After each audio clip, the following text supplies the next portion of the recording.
മലങ്കി girls സ്കൂളിലെ ഒരു SPC കേഡറ്റാണ്. പക്ഷേ ഞാനിപ്പോൾ നിൽക്കുന്നത് പേയാട് സെന്റ് സേവിയർ സ്കൂളിലാണ്. എന്താണെന്നല്ലേ, ഇവിടെയാണ് കാട്ടാക്കട ഉപജില്ല കലോത്സവം നടക്കുന്നത്. ഇവിടെ കലോത്സവത്തിന്റെ കൊടിയേറുകയാണ്. നമുക്കാദ്യം ആ കാഴ്ചകൾ കാണാം, എന്നിട്ടാകാം മറ്റു കാഴ്ചകൾ. വരൂ.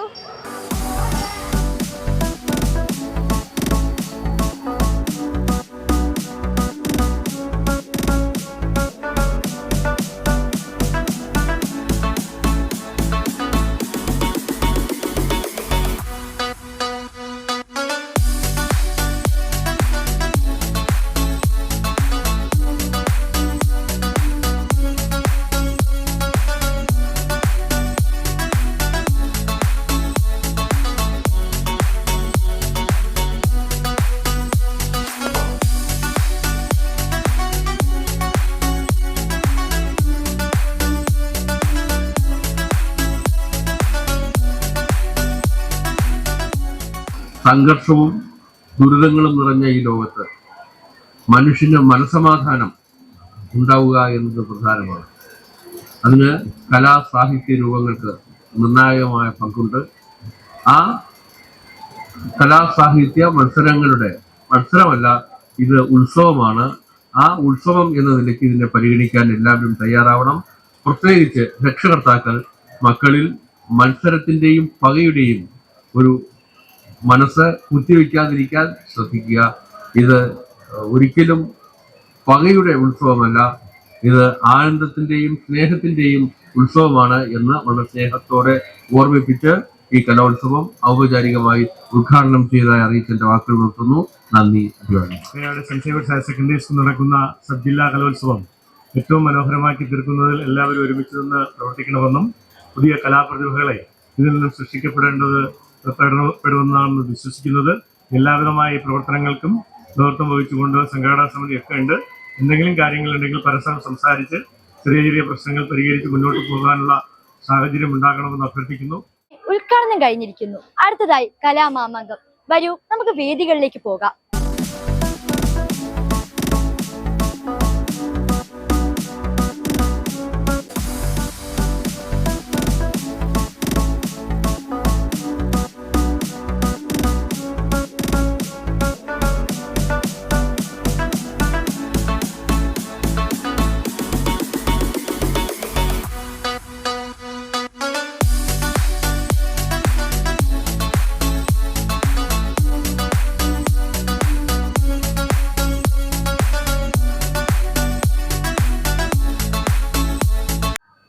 ഒൻപത് സ്റ്റേജുകളിലായി ഇന്നിവിടെ മത്സരങ്ങൾ അരങ്ങേറുകയാണ്.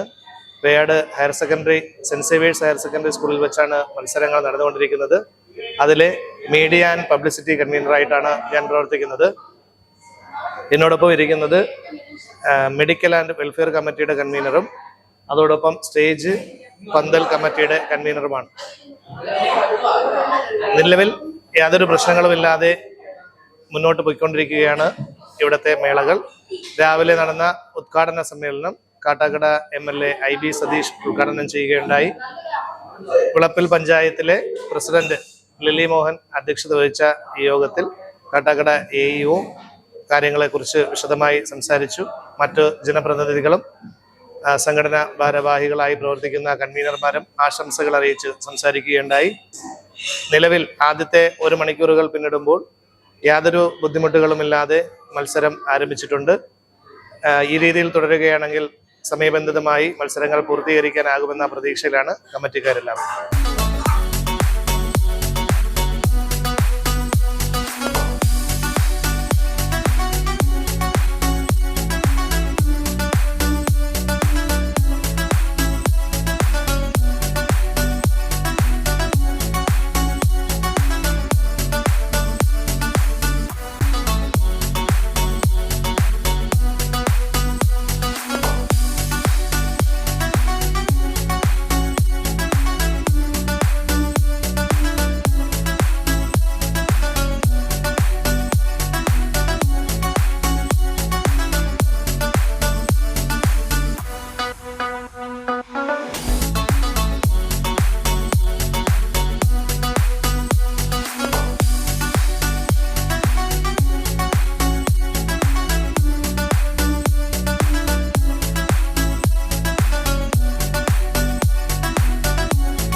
ഉച്ച കഴിഞ്ഞിരിക്കുന്നു, നല്ല വിശപ്പ്. നമുക്ക് ഭക്ഷണശാലയിലേക്ക് പോകാം, വരൂ.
എൻ്റെ പേര് ഷിജു.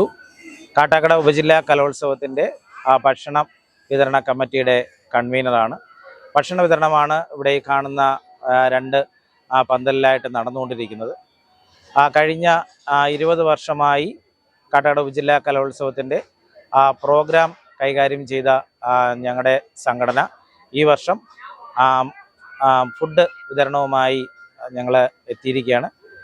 എല്ലാ ദിവസവും വരുന്ന കുട്ടികൾക്ക് വളരെ വിപുലകരമായി ഒരു പരാതികളും ഇല്ലാത്ത രീതിയിൽ ഭക്ഷണം കൊടുക്കുന്നതിനുള്ള തയ്യാറെടുപ്പുകൾ ഞങ്ങൾ നടത്തിയിട്ടുണ്ട്. ഇന്നേ ദിവസം 2500 പേർക്കാണ് നമ്മൾ ഭക്ഷണം തയ്യാറാക്കിയിരിക്കുന്നത്. നാളെ 2200 പേർക്ക് ഉണ്ട്. അടുത്ത ദിവസം 6-ാം തീയതി 1750 പേർക്കും അവസാന ദിവസം 750 പേർക്കുമാണ് ഭക്ഷണം തയ്യാറാക്കുന്നത്. കുറ്റമറ്റ രീതിയിൽ വളരെ വിപുലമായ രീതിയിൽ ഭക്ഷണം കൊടുക്കുന്നതിനുള്ള തയ്യാറെടുപ്പുകളെല്ലാം നടത്തിയിട്ടുണ്ട്. ഭക്ഷണ വിതരണം നല്ല രീതിയിൽ നടന്നുകൊണ്ടിരിക്കുന്നു. കുട്ടികളെല്ലാം ഭക്ഷണം കഴിച്ചുകൊണ്ട് ഇപ്പം തന്നെ ഏകദേശം 1500-ലധികം പേര് ഭക്ഷണം കഴിച്ചു കഴിഞ്ഞു. നല്ല രീതിയിലുള്ള ഭക്ഷണ വിതരണമാണ് ഇവിടെ നടന്നുകൊണ്ടിരിക്കുന്നത്. 3 ദിവസവും ഞങ്ങൾ പായസം നൽകുന്നുണ്ട്. അങ്ങനെ വിപുലമായ രീതിയിലാണ് ഭക്ഷണം നൽകുന്നത്. പിന്നെ അതുകൂടാതെ നമ്മുടെ കുട്ടികളുടെ കലാവിരുത് അവതരിപ്പിക്കുന്നതിനുള്ള ഒരു വേദിയും നമ്മൾ ഇതിനോടൊപ്പം ഇവിടെ പ്രവർത്തനമാക്കുന്നുണ്ട്. 3 മണി കഴിഞ്ഞാൽ കൾച്ചറൽ പ്രോഗ്രാംസ് ഇവിടെ സ്റ്റാർട്ട് ചെയ്യും. ഇവിടെ മത്സരിക്കുന്ന കുട്ടികൾക്ക് അവതരിപ്പിക്കാം. അതുപോലെ അധ്യാപകർക്കും സംഘാടക സമിതിയുടെ ആൾക്കാർക്കും ഇവിടെയുള്ള മറ്റ് പ്രവർത്തകർക്കും ആർക്ക് വേണമെങ്കിലും അവരുടെ കലാവിരുതുകൾ അവതരിപ്പിക്കുന്നതിനുള്ള അവസരവും കൂടെ ഞങ്ങൾ ഇതിൻ്റെ ഭാഗമായി ഇവിടെ ഒരുക്കിയിട്ടുണ്ട്. അത് 3-4 ദിവസവും ഇവിടെ ഉണ്ടാകുന്നതാണ്. ഈ കലോത്സവ കാഴ്ചകൾ എല്ലാവർക്കും ഇഷ്ടപ്പെട്ടെന്ന് കരുതുന്നു. ഇതുപോലെ പുതുമയാർന്ന കാഴ്ചകളുമായി നമുക്ക് വീണ്ടും കണ്ടുമുട്ടാം. അപ്പോൾ ചാനൽ ആദ്യമായി കാണുന്നതെങ്കിൽ ലൈക്ക് ചെയ്യാനും സബ്സ്ക്രൈബ് ചെയ്യാനും ഇൻസ്റ്റഗ്രാം ഫേസ്ബുക്ക് വഴിയാണ് കാണുന്നതെങ്കിൽ ഫോളോ ചെയ്യാനും മറക്കരുതെന്ന് ഓർമ്മിപ്പിച്ചുകൊണ്ട് തൽക്കാലത്തേക്ക് അൻസ, ശ്രുതി, ശിഖ സൈനിങ് ഓഫ്.